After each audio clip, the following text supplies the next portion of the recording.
proposed resolution urging His Excellency, President Ferdinand R. Marcos Jr., to accelerate the national government's assistance to the sugar farmers, to give substance to the legislative intent under the Sugar Industry Development Act, or RA number 10659, providing subsidy to sugar farmers, and to tap all available unshipped export sugar before resorting to importation.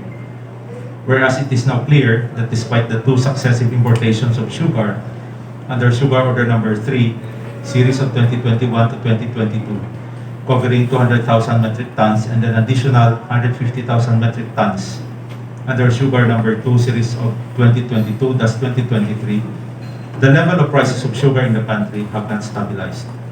Whereas by all indications, there is no chance that the projected level of production for the current crop year 2022 to 2023 of only 1.876 million metric tons will improve, even with the approaching peak harvest season. Whereas sugar farmers have received reports that the SRA will soon implement an import program which undeniably will again impact on sugar farmers.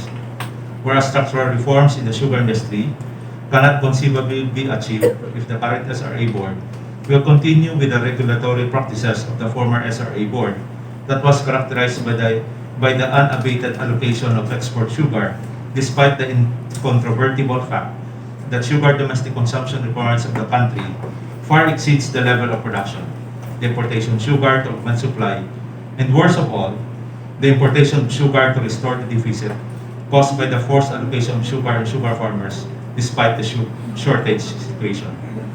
Whereas it is about time that the national government address the plight of sugar farmers by giving substance to the legislative intent of Congress under RA number 10659 to provide subsidy to sugar farmers to increase their productivity.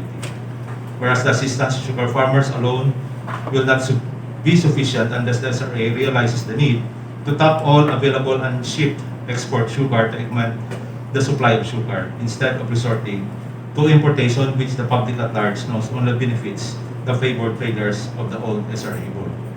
That's the proposed resolution, Madam President. The presiding officer, I move that proposed resolution number 2023-01-24 as read a while ago by Board Member Palabrica be approved. So moves. Any second the motion? Honorable Cahilig Distura Gonzalez Diaz Paez and Honorable Espinosa. Co-sponsor. And co-sponsor is Honorable Distura as well. So motion Co-sponsor. and co-sponsor Honorable, can I put it co-sponsor? Honorable Carol Espinosa Diaz, co-sponsor Distura. Board Any leader. other? Board Lito is co-sponsor as well. And Board Suliano. Okay? So motion is approved.